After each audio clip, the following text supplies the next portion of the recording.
А вот и проверочка. Раз, два, видите, как хпшка снимается. Три. Ну и помог крестами.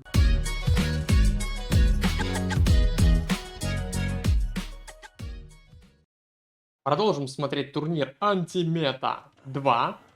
Итак, здесь у нас снова полуфинал. Те же игроки, Матце против Red Фосфору. Матце показал странную игру в первой партии на супер маленькой Аравии.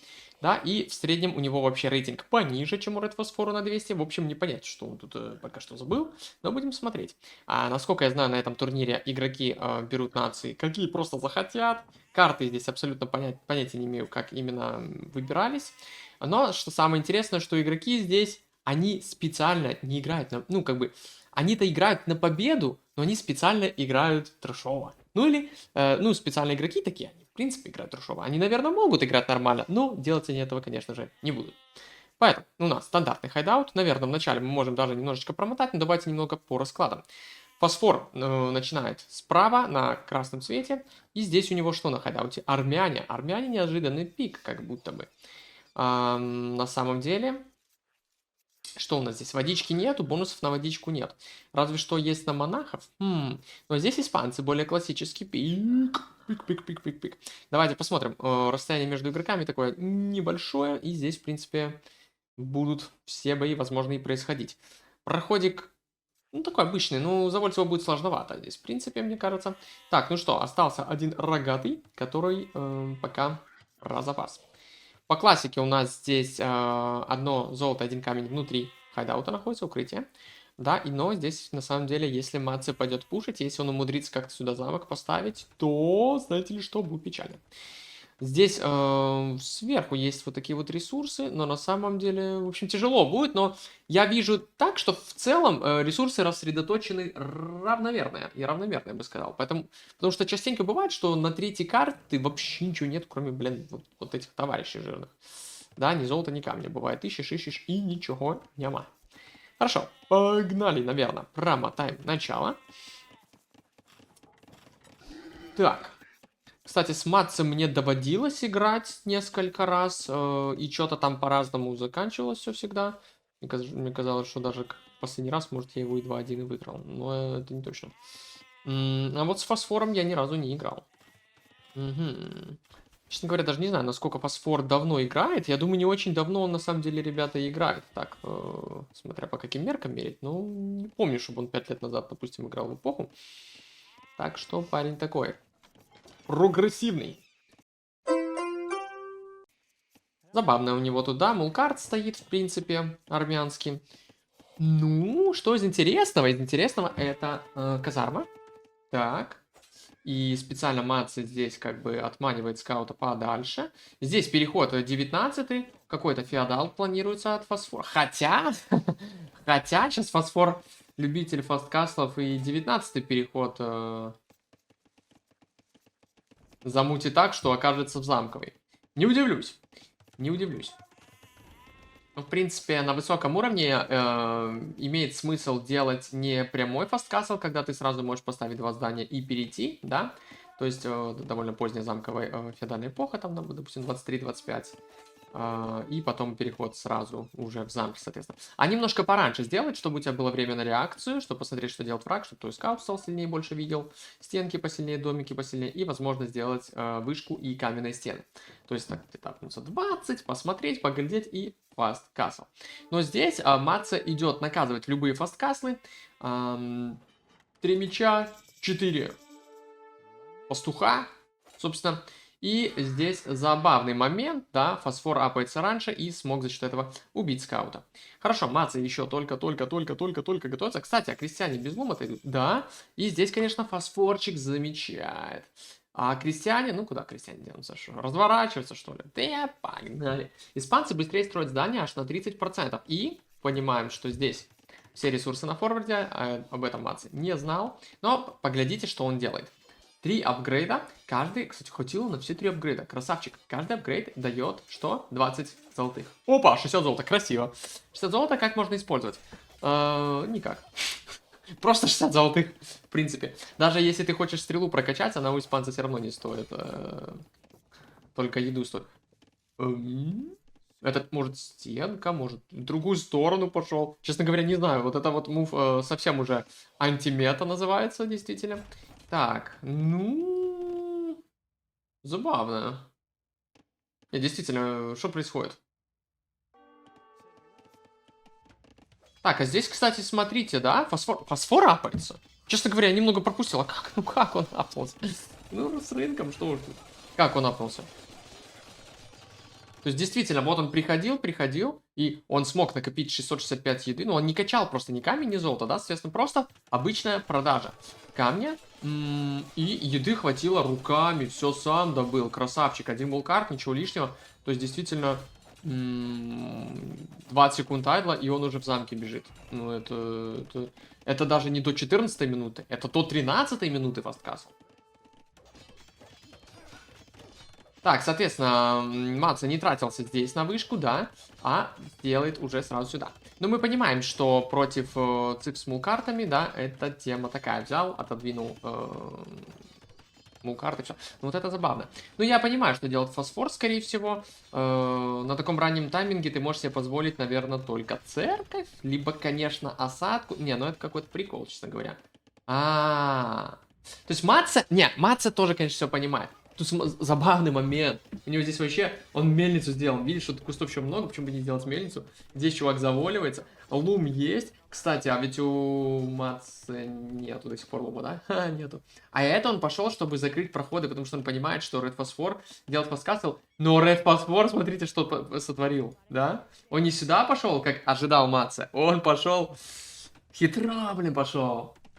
Хитер, бобер. Блин, реально, тут все завалено, окей. И Мацу такой, так, что у нас тут? Золота нету. Как будто бы все контролируется. Да, тут может кресты проходят как-то. Но нет, это церковь раш на лицо. Да откуда ты взялся? Маца сделал еще одного мечика. Выходит, кресты до сих пор лума нету. И здесь уже интересно, забавно, что Red Фосфору здесь время не теряет и пробивает чистокол. И вот армянин уже, у него валяется релик, он может стрелять, в принципе, да, он так и делает, в слабый частокол. Здесь что? Да, еще одна церковь, пожалуйста. Кстати, у Red Фосфора есть топорик, это забавный момент, потому что этот топорик увеличивает добычу леса еще на 40%. Воу, парень, полегче. Типа тупо на ратушу, и Маца просто, наверное, в шоке. Он даже как будто бы, ну, типа, а чё? Вы без лума. Будет ли хотя бы один боевой монах? Нет, его достраивает. Да, по статам... Так, хорошо. 7 крестьян сидит. Забавный момент, релик бы перенести сюда и положить, релик бы тоже отстреливался. Так, только крестьяне и реликвии дают по одной стреле. Фу, честно говоря, начинается какой-то трэш. И Маци убегает сам. Ну, так, здесь кресты убежали. Да, забавно. Но на самом деле, знаете, какой момент здесь, мне кажется, не учтен? Это то, что церковь под себя не стреляет. Поэтому теоретически можно вот здесь крестами и подраться с церковью. Единственный момент, что он, блин, без лома, и золота даже на лом нету. Я не знаю, у Мацы все как будто бы плохо. Хотя мы видим, да, 19 крестьян и больше ничего делать первый боевой монах. Кстати, скаут где-то слился, честно говоря. Предположу, что кто-то из этих крестов его убил. Ну, кажется, да. Кто-то из них. Ты! Ну, он же раненый. Еще бы. Да, как-то он убил скаута, молодец. В принципе, здесь на самом деле церковь что-то охраняет, но рынок могут и выпилить. Окей. Боевой монах. Как бы ходит. И с 11 уроном он тут креста может навалять. А крестам без лума он может тут навалять. Ну ладно. Лум таки есть.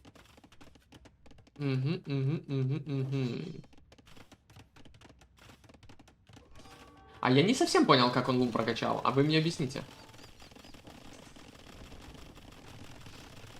Типа у тебя 10... Я не понимаю.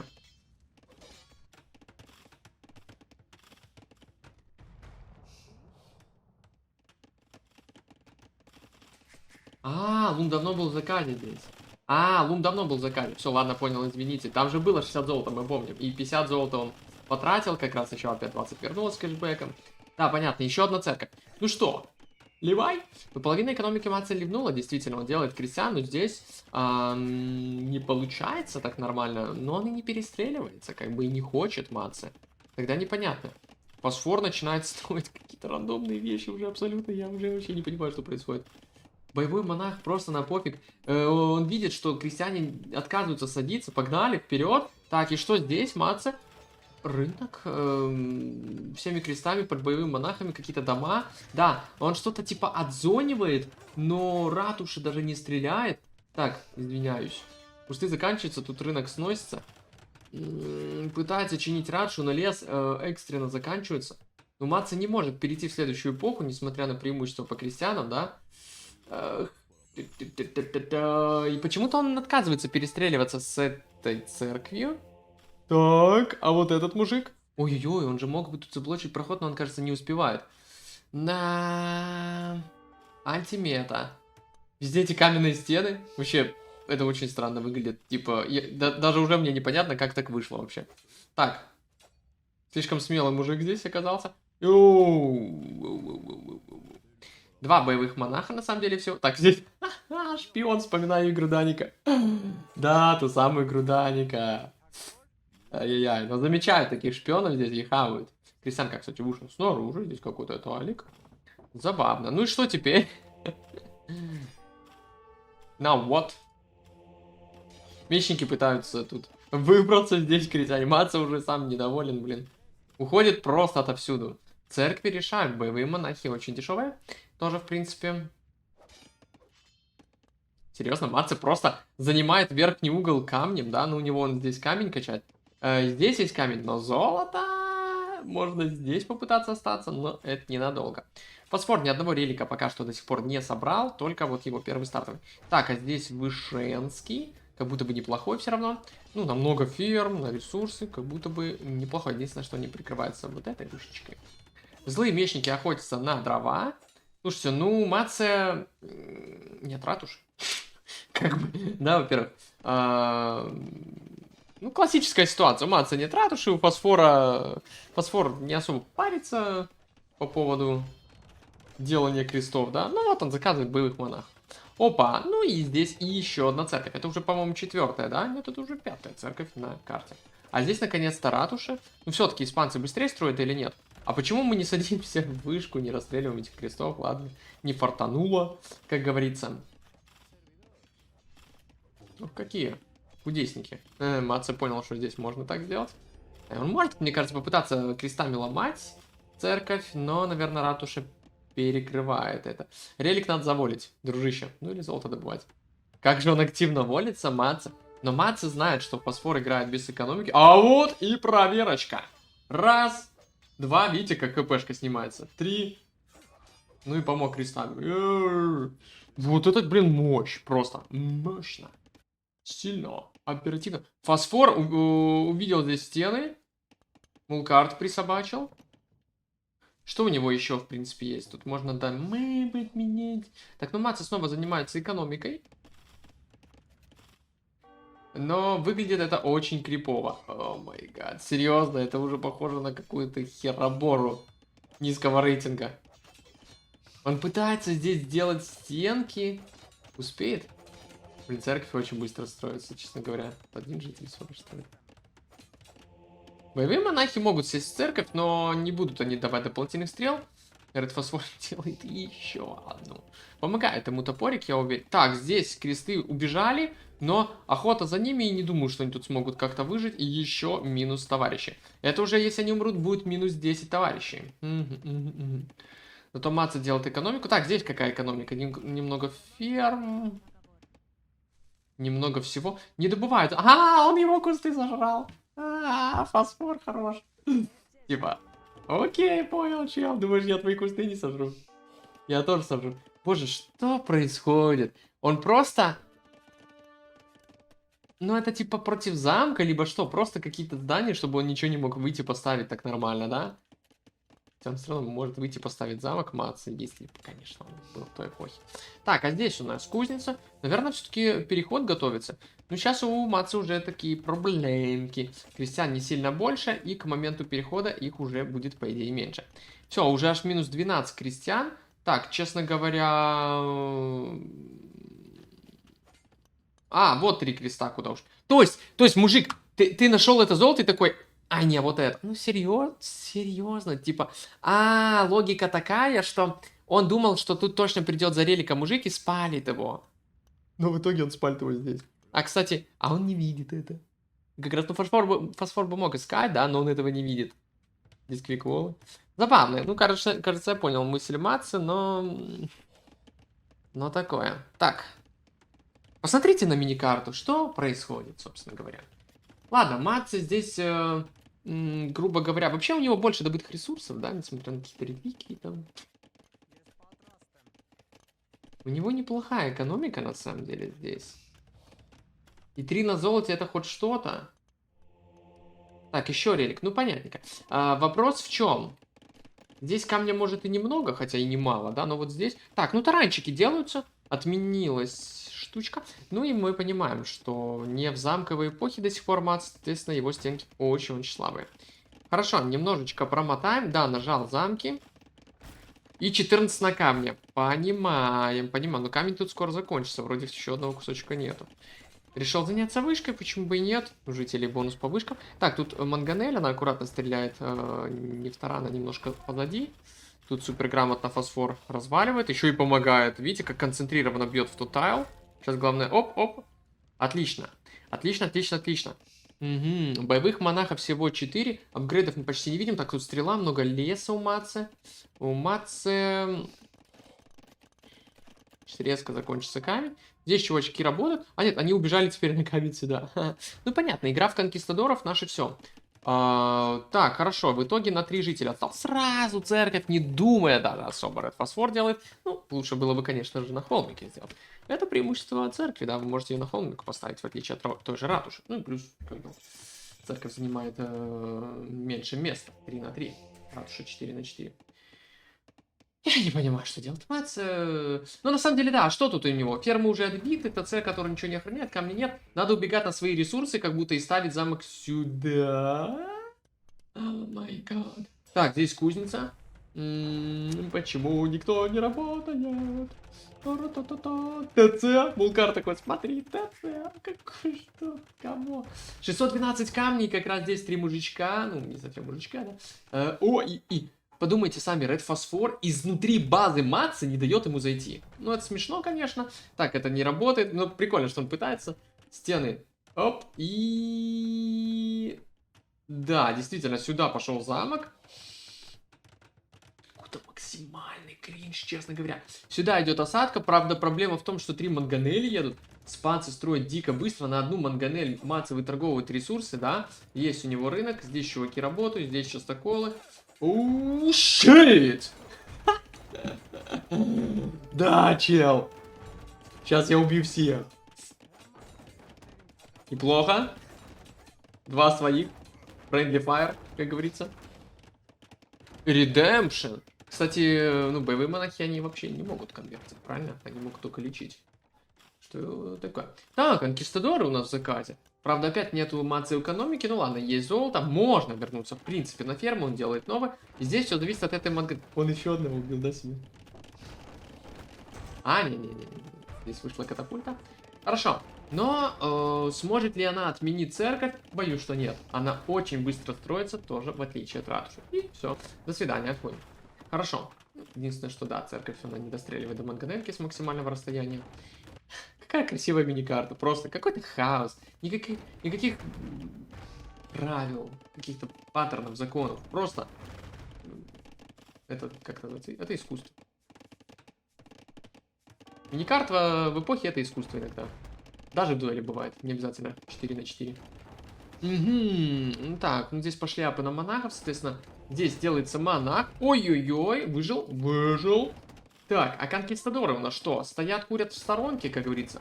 Священничек армянский. Ага. Так. Фартанет или не фартанет? Не рискует Матсе. Так, а вот этого он не ожидал. Этого он совсем не ожидал. Перебросил конверт на Манганель, сразу сконвертил. Надо убить монаха. Ой-ой-ой. Вроде убил монаха. 2 раненых конка, они могут размикрить, но здесь церковь. Церковь. Из-за церкви неприятно двигаться. -1. И... 2-0.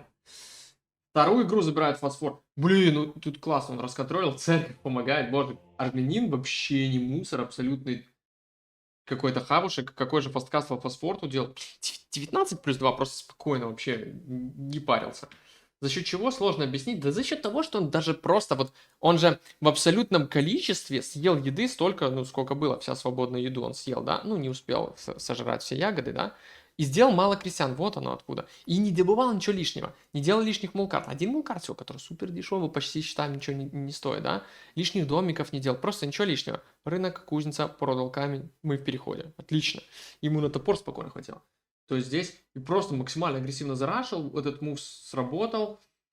Ну и, конечно, буквально один монах перевернул тут всю ситуацию. Еще забавно, что это вышло не так, типа, едет катапульта, и ты понимаешь, что ее конверсия, и ты отходишь. Он, типа, конкистадорами подбежал, и потом думаю, да, сейчас на Манганель конвертну. Не ожидал, что уже есть редемпшн, и до свидания. Так, у Мац, конечно, АПМ смешной, 3-4, здесь 52. Смотрите, армия, да, количество просто минимальное, мечники. Да, пришлось здесь Матце как-то выкручиваться, куда-то он убежал. Куча странных решений, но это фановый турик по рофлу. 24-9. Экономи. Red Phosphor немножко ресурсов больше добыл, в принципе. Релики ему в этом как раз-таки и помогли на косарик. Уже обогнал по жителям. Даже убивал своих жителей. Вот такой смешной матч, но будет еще более жестко на самом деле. Но в следующих видосах по этому турниру, крутому турниру Антимета 2.